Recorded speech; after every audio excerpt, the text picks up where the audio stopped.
जी नमस्कार, मेरा नाम गौतम है। मैंने सरकारी स्कूल का रोड जो खराब है उस पर एक वीडियो डाला था मेरे दोस्तों।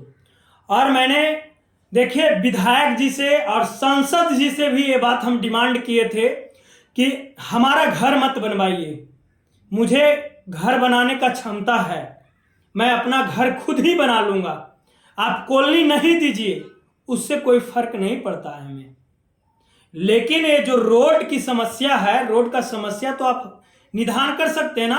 विधायक जी भी हमारे गांव में आए थे चुनाव से पहले और इतने बड़े लंबे लिस्ट बनाकर दिए थे कि मैं एक काम करूंगा, एक काम करूंगा, एक काम करूंगा। लेकिन आज तक कोई काम हुआ नहीं हमारे गांव में विधायक जी के टेंडर से। संसद जी का चमचे आए थे, संसद जी नहीं आए थे, संसद जी का चमचा आए थे। संसद जी को बार बार कहा गया कि संसद जी को भेजिए, कौशलेंद्र जी को भेजिए, कौशलेंद्र जी को भेजिए, लेकिन डर से नहीं आए कि 15 साल में आपने हमारे गांव का एक भी फंड बता दीजिए कि मैंने आपके गांव में ताल ठोक कर ये बताता हूं कि ये काम किए हैं। आज तक कुछ नहीं हुआ मेरे दोस्तों। और दोनों जदयू का विधायक भी और संसद भी दोनों जदयू का ही है। नीतीश कुमार जी तो भरे मंच में कहते हैं कि मैंने विकास किया। क्या विकास किया आप? देख लीजिए, आज ये रोड है, बगल से रोड गया है, 2 किलोमीटर रोड है और कम से कम 8-10 गांव की बेटियां और बच्चे दोनों पढ़ने के लिए जाते हैं। अगर रोड सूखा रहता है तो कोई प्रॉब्लम नहीं होता है, लेकिन इतना जंगल है, इतना जंगल है, रास्ते में इतना जंगल है। अगर कोई बच्ची के साथ दुर्घटना हो जाए, मैं बार बार कहना चाहता हूं, अगर कोई बड़े यूट्यूबर हैं तो ये वीडियो चढ़ा सकते हैं, कोई दिक्कत नहीं है। अगर वो बच्ची के साथ कोई दुर्घटना हो जाए, क्या संसद जी उस मां का सांत्वना देने के लिए आप आइएगा ना? विधायक जी उस बच्ची को आप सांत्वना देने के लिए आप आ सकते हैं। लेकिन अगर समय रहते हुए अगर ये रोड का निर्माण हो जाए, अगर समय रहते हुए रोड बन जाए तो दुर्घटना तो बच सकती है ना। कौन उस जंगल में बेटी के साथ क्या कर देगा कोई पता नहीं है मेरे दोस्तों। तब पर भी बेटियां अपने शिक्षा प्राप्त करने के लिए कम से कम 2-3 किलोमीटर जाती है, वो भी जंगल झाड़ी में, वो भी जब बारिश हो जाता है तो चप्पल हाथ में लेकर जाती है। क्या संसद जी आप इस रास्ते पर गुजर सकते हैं क्या? मैं कौशल किशोर जी लंबे लंबे लिस्ट दिए थे और कौशलेंद्र जी भी लंबे लंबे लिस्ट दिए थे कि सबसे पहले काम यही होगा। आज तक ग्रामीणों को सिर्फ सांत्वना मिला है और कुछ नहीं मिला मेरे दोस्तों। हम लोग वोट देने का अधिकार है हम लोग का, हम लोग वोट दे देते हैं, 5 साल उनका बाप का कुर्सी हो जाता है, 5 साल में वो देखने के लिए नहीं आते। मैं संसद जी के बारे में बोलना चाहता हूं कि 15 साल में नहीं आए वो देखने के लिए, गांव को नहीं आए थे। इस बार चुनाव में जब लोकसभा का चुनाव हो रहा था तो कुछ चमचे को भेजे थे कि जाइए आप वहां पर सुलझिए।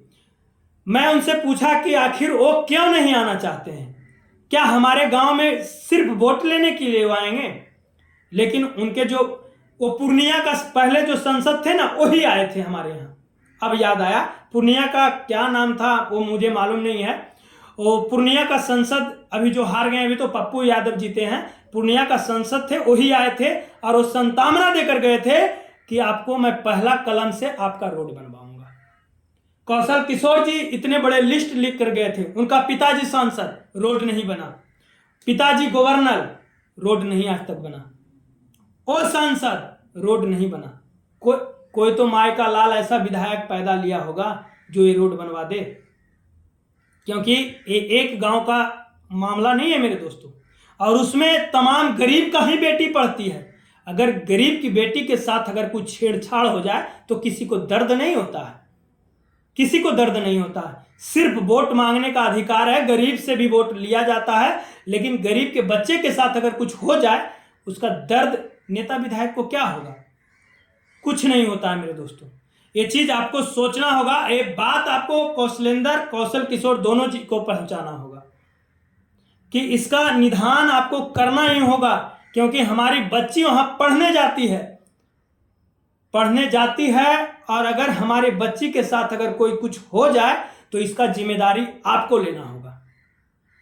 क्योंकि मैंने आपको वोट दिया है, क्योंकि मैंने आपको उम्मीदवार बनाया है, आपको चुना है। और एक बात अगर नीतीश कुमार जी के पास जाए तो नीतीश कुमार को तो शर्म से सर झुक जाएगा कि हमारी बच्ची अभी भी जंगल के रास्ते, जंगल है, अगर कोई बड़े यूट्यूबर हैं तो आइए और मैं आपको दिखाऊंगा, जंगल के रास्ते पढ़ने के लिए जाती है। मात्र सुनसान इलाका, कोई नहीं, रास्ता भी नहीं है, रास्ता भी बहुत कठिन है, चप्पल को हाथ में लेना पड़ता है और वहां से बच्ची पढ़ने जाती है। ये चीज के लिए आपको सोचना होगा, समझना होगा, क्योंकि आपकी भी बच्ची वहां पढ़ने जाती है। अगर जब तक अपना अधिकार, अपना हक नहीं मांगिएगा तो ये लोग आपको देने वाले नहीं हैं। जब तक आप लड़िएगा नहीं, जब तक ये लोग देंगे नहीं, क्योंकि इनका तो कुर्सी अपना है। जब चाहेंगे, जब आपको 500 रुपया देकर मुर्गा दारू पिलाकर वोट ले लेंगे, जब चाहेंगे तब। ये चीज सोचना होगा मेरे दोस्तों, और समझना होगा, और एक बात आगे पहुंचाना होगा, तब जाकर आपकी भलाई होगी, आपकी बच्ची सही ढंग से स्कूल जा पाएगी। कुछ लोग तो ऐसे ऐसे बात बोलते हैं कि मैटर में मत फंसो। अरे भैया, मैं कोई मर्डर किया हूं, कोई मैटर में फंस रहा हूं क्या? मैं अपनी हक मांग रहा हूं, अपनी उस गरीब बेटी के बारे में सोच रहा हूं। हमें कुछ नहीं चाहिए यार, हमें कुछ नहीं चाहिए, हमें सिर्फ अपना अधिकार चाहिए, अपना रोड चाहिए, और हमें क्या चाहिए? कुछ नहीं चाहिए। ये चीज सोचना होगा, समझना होगा, विचार करना होगा, और हमें लड़ना होगा। लड़कर ही हम ये चीज को प्राप्त कर सकते हैं, ऐसे देने वाले कोई नहीं है। कौशल किशोर जी का 5 साल पूरने वाला है, लेकिन आज तक हमारा रोड नहीं बना। और वहां पर जाइएगा तो ऐसा ऐसा प्रोसेस बता देंगे ना विधायक जी कि लगता है कल से काम चालू होने वाला है, कल से काम आपको चालू हो जाएगा। लेकिन आज तक 4.5 साल पूरने वाला है, आज तक इसका निदान नहीं हुआ है। आज में पेच में क्यों फंसा हुआ है? सोचिए, समझिए, कमेंट कीजिए। बाकी के लिए जय हिंद, जय भारत।